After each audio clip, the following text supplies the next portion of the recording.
Comment ఏవా ఇవేంది మా చేస్తూ అటెండ్ చేయండి మొహానికి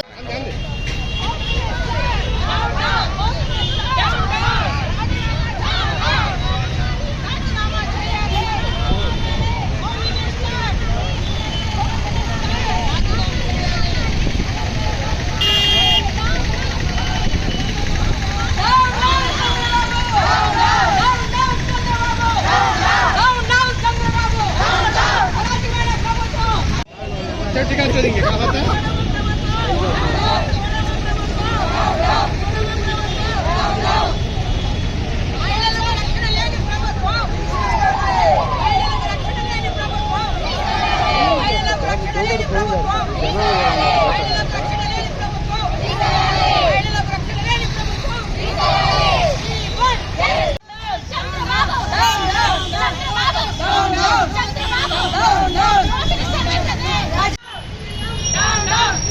Mari.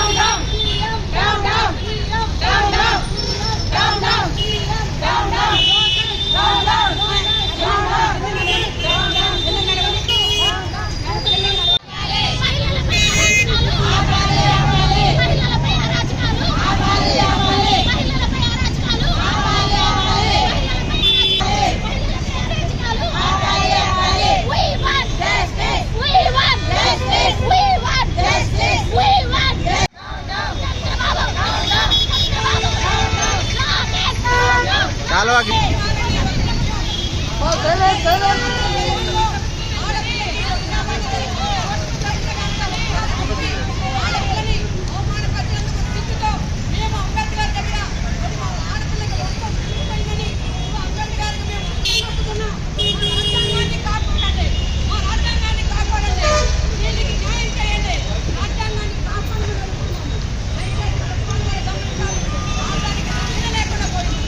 ఎవరు దానికి మేము ఉన్నాము మేము చేస్తామని చెప్పలేదు ఇప్పటిదాకా. ఇప్పటికీ వాళ్ళు రాజీ పట్టంగా చూపిస్తారు. ఒక్కసారి ఆలోచించండి, అలాంటి ఇష్యూ మన ఇంట్లో ఎవరైనా చేస్తే మనం బయటికి తలెత్తి రాగలమా? ఆ ట్రామా నుంచి బయటికి రావడానికి ఎన్ని సంవత్సరాలు పడుతుంది? రాగలరా అసలు? వాళ్ళ పిల్లల్ని వాళ్ళని అక్కడ ఉన్న దగ్గర ఉన్న కొడుకుని అటాక్ చేసి అతని పక్క పంపించేసి ఆ మీద సీసీ కెమెరాలో వచ్చిన వీడియో చూస్తే ఏ స్త్రీ అయినా బయటికి రాగలదా? రోడ్డు మీద తిరగగలదా? మనకి ఎప్పుడైతే అర్ధరాత్రి స్త్రీ నడి రోడ్డు మీద నడుస్తుందో అప్పుడే మనకి స్వతంత్రం వచ్చింది చెప్పుకుంటానే. ఇది మరి ఇప్పుడు చూస్తే ఇది వచ్చినట్ట? ఇది మన అంబేద్కర్ రాసిన రాజ్యాంగమా? కాదు, కేవలం రెడ్ బుక్ రాజ్యాంగం నడుస్తుంది. దాని పరంగా ఇన్ని జరుగుతున్నాయి. దయచేసి కూటమి ప్రభుత్వం ఎప్పుడైనా సరే ఆ రెడ్ బుక్ రాజ్యాంగం పక్కన పెట్టి మన బిఆర్ అంబేద్కర్ గారు రాసిన రాజ్యాంగం. జై జగన్. ఈరోజు కుటుంబ ప్రభుత్వానికి ఒక సవాల్ ఇస్తున్నాను. మీరు 40 సంవత్సరాల ఇండస్ట్రీ, 40 సంవత్సరాల నుంచి మీరు నేర్పిన విద్యలు ఏంటి? నీ కార్యకర్తలు మొదలుకొని ఎమ్మెల్యేలు, ఎంపీలు, ఎమ్మెల్సీలకు నేర్పిన విద్య ఏమిటి? ఆడదాన్ని నడి రోడ్డు మీద గుడ్డలు చంపడమా? ఇజ్రాయల్ తోటి కొద్దివాళ్ళతోటి ఇప్పటిదానికి కొత్త టీషర్ట్ మొదలు పెట్టావా? ఎన్టీ రామారావు గారు చేత చెప్పులు దండ వేయించావు. That is your nature. దాన్ని మేము ఒప్పుకుంటాం. నీ నేచర్ అది. 2 ఎకరాల పొలము 1,00,000 కోట్లు సంపాదించావు. That is your nature. దానికి మేము అగ్రీ అవుతున్నాం. ఇప్పుడున్న పరిస్థితిలో నువ్వు ఈవీఎంల మీద గెలిచి మీ ముగ్గురు ఇప్పుడు ఏమని నిర్ణయించు? మీ యొక్క మ్యాటర్ ఏమిటంటే లేడీస్ ని నడి రోడ్డు మీద గుడ్డలిప్పాలి, ముసలాల్ని చంపాలి, లాకప్ డెత్తులు చేయాలి. ఒక నిర్దిష్టతను మీరు వచ్చారు. రాజ్యాంగాన్ని ఎవరు కూడా మొదటి పేజీలో ఏం రాసిందో రాజ్యాంగం తెలియదు. మధ్య పేజీలో ఎన్ని సెక్షన్స్, ఏ కులానికి, ఏ మతానికి, ఏ చేసిన అగాచానికి ఎలాంటి సెక్షన్లు ఉన్నాయో మీకు రాజ్యాంగం తెలియదు. మీకు రాజ్యాంగం పట్టదు. మీకు కావాల్సిన డబ్బులు 2 ఎకరాల ఆసామి, 2 కోట్ల 2 లక్షల కోట్లకు ఆసామి అయ్యావు. నీకు ఇంకా ఏది కనిపించదు. చంద్రబాబు నాయుడు గారు, నేను అడుగుతున్నా, ఇప్పుడు నడి రోడ్డు మీద నా పైన తీస్తా, ఎవరైతే చూసుకుంటారో చూసుకోమని సవాల్ చేస్తున్నా. ఇది మీ రాజ్యాంగమా? ఇది మీ పద్ధత? ఏం నువ్వు చేస్తున్నా పని ఏంటి మీరు చేస్తుంది? నువ్వు కార్యకర్తలు అడ్డు పెట్టుకోవడానికి చేత కావటం లేదా? జగన్ న్యాయంలో జరిగిందా? జగన్ అన్న ఇంత అంతే. మీరు సిల్వర్ పలవలు చేసి కాల్సిన తీసుకొచ్చి మీరు ప్రెస్ మీట్లు పెట్టిస్తారు. కిరాయి రౌడీల చేత కుర్రోల్ని కొట్టిస్తారు. మీ దినచర్య అన్నమాట. ఏంటి మీరు మాట్లాడే విధానం? ఏంటి మీరు చేసే మాకు రాజకీయం ఏం చేశారు? ఎవరికేం చేశారు? జగన్ అన్న ఏది చేసినా మీ కళ్ళల్లో కారం పోసుకుంటారు. మీ అందరూ మీరే కారం చల్లుకుంటారు. మీరే మంట మంట మంట మంట అని ఏడుస్తారు. ఏంటి దేనికి ఇది రాజ్యాంగం తెలియని మీకు మేము ఓట్లేసి గెలిపించడం చేసిన ప్రథమ తప్పు. ఏదో ఎలా పెడతావు, ఏదో మమ్మల్ని పైకి తీస్తావు అనుకున్నాం. మన జగనన్నకు ద్రోహం చేసిన ఆంధ్రప్రదేశ్ ప్రజలు కన్నీరు మున్నీరుగా ఏడుస్తున్నారు. జగనన్నకు ద్రోహం చేశామని కన్నీరు మున్నీరుగా ఏడుస్తున్నారు. అక్షర జ్ఞానం లేని వాళ్ళు కూడా ఏడుస్తున్నారు ఈ రోజుల్లో ఈ నీ పరిపాలన బట్టి. ఆ స్త్రీ 2 చేతులతో తను పార్టీని కప్పుకొని లోపలికి వెళితే కూడా జుట్టు పట్టుకొని కొజ్జావాళ్ళు తట్టు కొట్టించడం ఇంతకంటే అమానుషులు ఏమైనా ఉందని అడుగుతున్నారు చంద్రబాబు నాయుడు గారు. మీరు ఒక తల్లికి పుట్టారు, మీకు అప్ప చెల్లెళ్ళు ఉన్నారు, నీ భార్య ఉంది, నీ కోడలు ఉంది, నీ మనమరాళ్ళు ఉన్నారు. మేము అలాంటి స్త్రీలం కాదా అని అడుగుతున్నాను మిమ్మల్ని. చెప్పండి చంద్రబాబు నాయుడు గారు, చెప్పండి సార్. మీ స్త్రీత్వం మాలో మీకు స్త్రీత్వం కనిపించలేదా? ఇంకొకసారి ఇలా జరిగిందంటే రాష్ట్రం మరి అగ్నిహోమంగా మార్చడానికి మేము సిద్ధంగా ఉన్నాం. మా ప్రాణాలు పోయినా పర్వాలేదు, మా బిడ్డలు మాకొద్దు, మా భర్తలు మాకొద్దు, మా ఇల్లు మాకొద్దు. సాటి ఆడదాని శీలం పోయిన తర్వాత మేము బ్రతకడం అనవసరం సార్. అన్న శీలం చూసినా ఒకటే, మా శీలం చూసినా ఒకటి.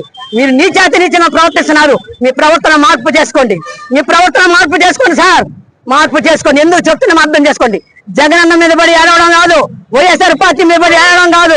వైఎస్ఆర్ పార్టీ నీతికి, నిజాయితీకి, మాటకి మనం చెప్పింది రాజకీయం చేస్తున్న నా నాయకుడు జగనన్న.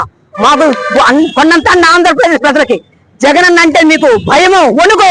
ఆ వణుకు అలాగే ఉండనివ్వండి, 29 వరకు ఆ వణుకు అలాగే ఉండనివ్వండి. జై జగన్. అందరికీ నమస్కారం. రంపచల్ల ఎక్స్ఎంపీ మంగమ్మ.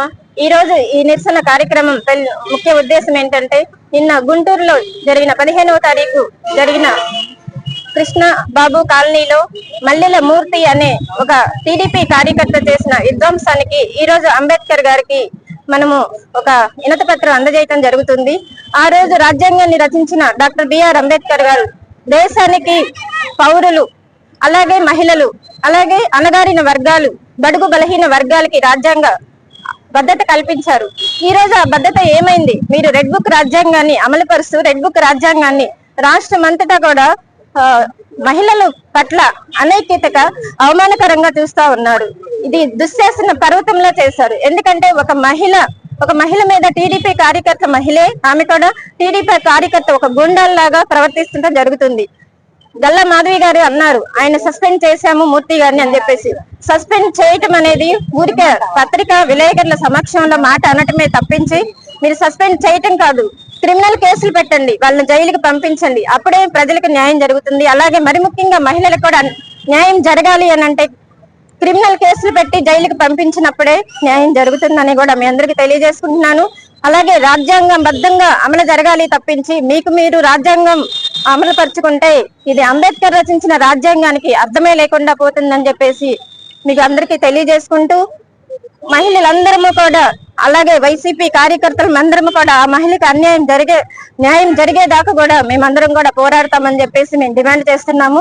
మా వైసీపీ పార్టీ తరఫున అలాగే మా జగనన్న పార్టీ తరఫున అందరం కూడా డిమాండ్ చేస్తూ నీచుడు ఎవరైతే ఉన్నారో అతన్ని జైలుకి పంపించాలని, అంబేద్కర్ రచించిన రాజ్యాంగాన్ని అమలుపరచాలని అందరికీ తెలియజేసుకుంటూ సెలవు తీసుకుంటున్నాను. నా పేరు సునీత, నేను రాజపాలెం జడ్పీటీసీని. ఈ రోజు ఈ ర్యాలీ ముఖ్య ఉద్దేశం ఏంటంటే, మొన్న గుంటూరు జిల్లాలో ఒక మహిళను వివస్త్ర చేసిన సంఘటన మనం అందరం కూడా చూస్తున్నాం. దీనికి నిరసనగా కూడా ప్రతి ఒక్క మహిళ ముందుకొచ్చి ఈ రోజు నిరసన వ్యక్తం చేస్తున్నాము. ముఖ్యంగా ఒక హోమ్ మినిస్టర్ వచ్చేసి ఒక మహిళ, కమిషనర్ వచ్చేసి మహిళా కమిషనర్ వచ్చి ఒక మహిళ, అలాగే ఏ నియోజకవర్గంలో ఈ ఇన్సిడెంట్ జరిగిందో ఆమె కూడా ఒక మహిళనే. కానీ 15వ తారీఖు ఈ ఇన్సిడెంట్ జరిగితే 18 వరకు కూడా ఎవరు వచ్చి ఆమెని కూడా తనని పలకరించడానికి కూడా ఎవరు రాలేదు. తర్వాత ఏదైతే సోషల్ మీడియాలో ఇది సోషల్ మీడియాలో బయటికి వచ్చిన తర్వాత కూడా ప్రతి ఒక్కళ్ళు వచ్చి దీని మీద స్పందిస్తున్నారు. అంతకు ముందు 3 రోజులు ఎక్కడికి వెళ్ళారు? ఈ రోజు మహిళకు ఈ రాష్ట్రంలో ఎంతవరకు మీరు భద్రతని కల్పిస్తున్నారు?